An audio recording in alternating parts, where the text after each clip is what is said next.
Top 3 superfoods for PCOS management.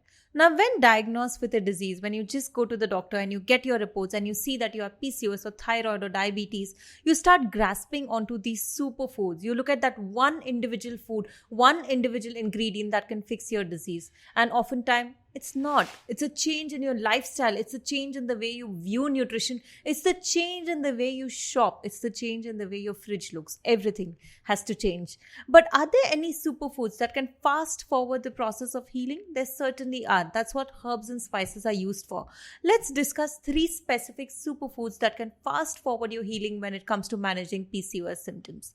Number 1, flax seeds. Flax seeds are very, very unique. They have these unique phytoestrogen called lignans. And lignans have a pro and anti-estrogenic effect in the body. What does this mean? This too big word.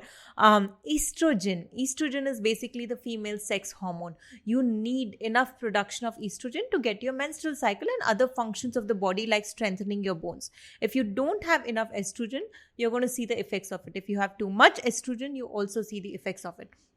Lignans help you balance your estrogen level depending on how much estrogen you already have in the body. So if you have too much estrogen, it will help you reduce the bad estrogen. If you don't, it helps you boost or attaches itself to the receptors of estrogen in the body. Thus, they are very important. And flax seeds are rich in lignans. Flax seeds are also studied for their benefits for fibroid management. So if fibroids is something you're worried about and fibroid pain is really, really intense, then flax seeds should be a part of your diet. Flax seeds should be a part of your diet anyways. It's very rich in healthy essential fatty acids and also has anti-androgenic effects. So if you struggle with excess facial hairs in PCOS, then flax seeds can also help you with that. Now, how much flax seeds should you be taking? You really don't need a lot. Though, if you take a little bit more, there's no side effects to it. But ideally, about 2 to 3 tablespoons worth of flaxseed powder. Don't roast the flax seeds. You want to make sure you're taking the raw flax seeds and making it into a powder. Roasting nuts and seeds when you have PCOS can have negative effects because it increases something called AGEs. Now, if you're wondering what AGEs is and why you shouldn't be roasting nuts and seeds, read the blog I've written below for more information.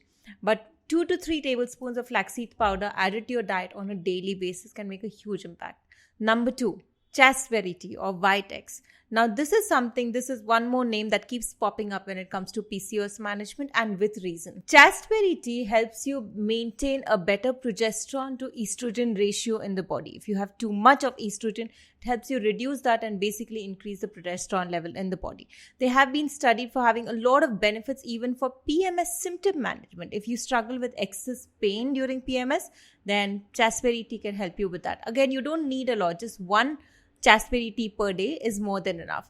But if you're struggling with PMS pain, then one other thing to consider is high estrogen levels in the body. So if you have too much estrogen, that thickens your uterine lining, and when you have your periods, you're passing the uterine line, and the thicker it is, the more pain you will have. Thus, excess estrogen in the body, the thicker your uterine lining, and the thicker your uterine lining, the more pain you'll have. So one easy way really, and one of the ways my clients, 99% of them see a reduction in menstrual cycle pain, is to make sure you're not consuming foods which will increase the estrogen levels in the body. What are these foods? Mostly coming from meat, dairy products, and eggs. So if you stop your consumption of meat, dairy products and eggs, and to some extent also deep fried food, anything which is fried in oil or oily food, just try this for the next 2 months, 60 days, just 60 days, switching to a whole food plant-based diet. Whole food plant-based diet does not have to be boring. You can still eat delicious stuff like this. There's so much of healthy foods you can still eat, which are also very, very, very tasty. Personally, having followed this lifestyle for a very long time, I can tell you it's not very hard.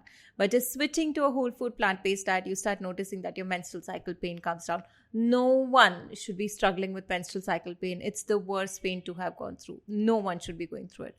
Anyways, coming to our last superfood, again of very importance, is spearmint tea. If you have been struggling with PCOS for a while, and if you look online, spearmint, the name again pops up many times. You don't need much, just like with chasteberry tea, 1 to 2 cups of spearmint tea is more than enough, has an anti-androgenic effect in the body, just like chasteberry tea. One specific study showed that women drinking spearmint tea for 2 times a day, only for 5 days, started seeing an improvement in reduction of androgen levels in the body. So if you're specifically struggling with hirsutism, excess facial hair, or male pattern baldness, then spearmint tea is something you should consider including. Now, like I said, it has to be a lifestyle change. It can't be individual foods, individual ingredients, herbs and spices that fix your PCOS. What are specific lifestyle changes that help you with PCOS management? I've curated an entire program around it with 12 very specific lifestyle changes that you need to incorporate to help you with PCOS management. Specific things like changing the chemicals around your environment, which itself can have a hormone disrupting effect. Changing the way you view food, what kind of foods you should include, what kinds of foods you should avoid. If you're more interested in that, then I've left a link for the same below. I really, really hope this helps. Thank you. Bye.